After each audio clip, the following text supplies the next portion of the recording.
Welcome friends, প্রত্যেককে স্বাগত আমাদের ইউটিউব চ্যানেলে। যে সমস্ত ভিউয়ার্সরা প্রথমবার চ্যানেলটি দেখছেন তারা অবশ্যই চ্যানেলটিকে সাবস্ক্রাইব করে দেবেন এবং চ্যানেলের পাশে থাকা বেল আইকনটি প্রেস করবেন যাতে এই ধরনের খবরাখবর সবচেয়ে দ্রুত আপনাদের কাছে পৌঁছে যায়। তো আজকে যে বিষয় নিয়ে আলোচনা করব সেটা হচ্ছে মহামান্য হাইকোর্টে আবার রোস্টার পরিবর্তন হতে চলেছে। এখন প্রশ্ন হচ্ছে প্রাথমিকে নিয়োগ সংক্রান্ত যে মামলা বা প্রাথমিক সংক্রান্ত যে মামলা সেটা ডিভিশন বেঞ্চের কোন ডিভিশন বেঞ্চে উঠতে চলেছে সেটা একটা বড় বিষয়। তো সেখান থেকে দাঁড়িয়ে আজকে আলোচনা আমরা করব এবং সম্প্রতি জানাই আপনাদের যে পার্সিয়াল মডিফিকেশন হিসাবে জাস্টিস আশা মান্তাসারের বেঞ্চে কিন্তু গ্রুপ 2 ম্যাটার অ্যাসাইন করা হয়। তার কারণ হিসাবে আপনারা প্রত্যেকে জানেন জাস্টিস হরিশ ট্যান্ডন স্যারের ডিভিশন বেঞ্চের জাস্টিস হরিশ ট্যান্ডন স্যার নিজে কিন্তু আমাদের পড়শি রাজ্য উড়িষ্যার রাজ্যে হাইকোর্টের প্রধান বিচারপতি হয়ে সেখানে তিনি কিন্তু দায়িত্বভার সামলাচ্ছেন। তো সেক্ষেত্রে দেখা যাবে যে এই যে হঠাৎ করে গ্রুপ 2 ম্যাটার যেটা কিনা এই বেঞ্চ থেকে সরে গেল জাস্টিস হরিশ ট্যান্ডন স্যারের বেঞ্চ থেকে, তো পার্সিয়ালি এটা জাস্টিস আশা মান্তাসারের কোর্টে কিন্তু এসছে। এখন এইটা দীর্ঘস্থায়ী না ক্ষণস্থায়ী সেটা জানা যাবে কিন্তু এপ্রিল মাসের একদম শুরুতে বা এই মাসের একদম শেষে, অর্থাৎ মার্চ মাসের শেষে বা এপ্রিল মাসের শুরুতে জানা যাবে যে জাস্টিস আশা মান্তাসারের কোর্টে আদতে গ্রুপ 2 ম্যাটার থাকছে কি থাকছে না। তার কতগুলো কারণ রয়েছে, সেই কারণগুলো আপনাদের সাথে ব্যাখ্যা করবো, তাহলে বুঝতে পারবেন যে কেন এই প্রসঙ্গটা আবার উঠে আসে। তার কারণ মহামান্য হাইকোর্টে দেখতে গেলে 14-15টা ডিভিশন বেঞ্চ রয়েছে। এই মামলা এতদিন প্রায় 3-4টে বেঞ্চ কিন্তু অলরেডি ঘুরে এসছে। তো 8জন বিচারপতি অলরেডি এই মামলা খানিক করে শুনেছেন। মূলত প্রধান বিচারপতি, হাইকোর্টের প্রধান বিচারপতি রোস্টার পরিবর্তনের রোস্টার অফ রোস্টার তিনিই ঠিক করেন যে কার বেঞ্চে মামলা যাবে, কোন বিচারপতির ঘরে মামলা যাবে সেটা তিনি ঠিক করে দেবেন। তো সেক্ষেত্রে যদি আপনারা মান্তাসারের বর্তমান ডিভিশন বেঞ্চের স্ট্যাটাস আপনারা দেখেন যে তিনি কী ম্যাটার সামলাচ্ছেন। প্রথম কথা একটা হিস্ট্রি, মানে এত সংখ্যক সেক্টরে মামলা তিনি শুনছেন, এটা সত্যিই অভাবনীয়। তো সেক্ষেত্রে গ্রুপ 3 রয়েছে, ক্রিমিনাল অ্যাপিল রয়েছে, গ্রুপ 8 ম্যাটার তিনি শুনছেন, ওল্ড ম্যাটার তিনি রয়েছেন, গ্রুপ 2 নতুন করে অ্যাসাইন হয়েছে, কন্টেম্প্ট অ্যাপ্লিকেশন তিনি শুনছেন, মানে একাধিক মামলাগুলো তার বেঞ্চে রয়েছে। তো এইরকমভাবে তো একটা জটিলতর বেঞ্চ এরকম হতে পারে না যেখানে এতগুলো প্রেশার থাকবে।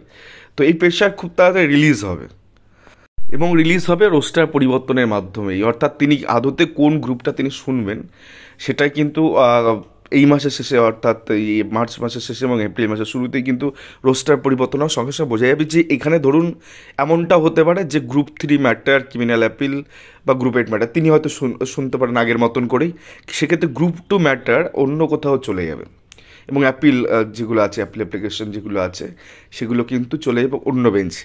এটাও হতে পারে, এবং কোন বেঞ্চ যাবে সেটা তো রোস্টার পরিবর্তন না হওয়ার আগে ভীষণ কষ্টকর ব্যাপার, কারণ এই এমন একটা জটিল পরিস্থিতি তৈরি হয়েছে যে কার বেঞ্চে যাবে এটা প্রধান বিচারপতিই ঠিক করবেন। এখন মন্তব্য করাটা সমীচীন হবে না, কারণ এখন আর সেই রাস্তাটা নেই, কারণ সত্যি খুব জটিল। দেখতেই পাচ্ছেন জাস্টিস আশা মান্তাসারের কোর্টে 13 নম্বর কোর্টে কী অবস্থা। তো সেক্ষেত্রে গ্রুপ 2 ম্যাটার যদি থেকে যায় সেক্ষেত্রে গ্রুপ 3, গ্রুপ 8 তিনি রিলিজ করে দেবেন, সেগুলো অন্য বেঞ্চে অ্যাসাইন হবে। তো এইরকম একটা জায়গায় দাঁড়িয়েছে এন্টায়ার হাইকোর্টের অবস্থান। তো সেক্ষেত্রে রোস্টার যতক্ষণ না পরিবর্তন হচ্ছে এবং তার পরবর্তী ক্ষেত্রে আপনার প্রত্যেকে ওয়াকিবহল যে মান্থলি কম্বাইন্ড লিস্ট কিন্তু প্রকাশিত হবে এবং সেখানে যদি গ্রুপ 2 ম্যাটার জাস্টিস স্যারের বেঞ্চে যদি থেকে যায় তাহলে সেক্ষেত্রে গ্রুপ 2 ম্যাটারে মান্থলি কম্বাইন্ড লিস্ট যেটা আসবে সেখানে কিন্তু ওই চাকরি বাতিলের যে 32,000 প্রাথমিক শিক্ষকের চাকরি বাতিল মামলা সেটা কিন্তু সেখানে জল করে উঠবে। তো একটা জটিল পরিস্থিতি এখন দেখা যাক। যে প্রথম কথা হচ্ছে, প্রথম যেটা আসপেক্টে আসবে সে রোস্টার পরিবর্তনে কোন বেঞ্চে এই মামলা যাচ্ছে, প্রাথমিক নিয়োগ সংক্রান্ত মামলা। দেন পরবর্তী ক্ষেত্রে কম্বাইন্ড মান্থলি লিস্ট, সেটাতে আদতে প্রিয়াঙ্কা নস্কর মামলা আসে কি আসে না এটা একটা বিষয় থাকছে।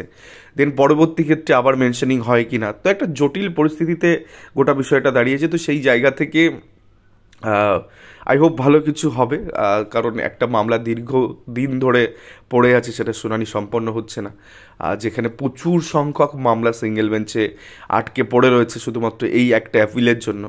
যেখানে একটা অ্যাপিল হয়েছে এবং তার পরবর্তী ক্ষেত্রে প্রচুর সংখ্যক কাট অফ সংক্রান্ত মামলা, ইভেন 5% অ্যাডিশনাল প্যানেলের মাঝে, যেটা জাস্টিস আশা মান্তাসা নিজেই কাট অফ ডেট ফিক্স করে 2016 সালের প্যানেলে ওখানে প্রায় 2200 সামথিং বা 2100 সামথিং সিটে তিনি দিতে চাইছিলেন।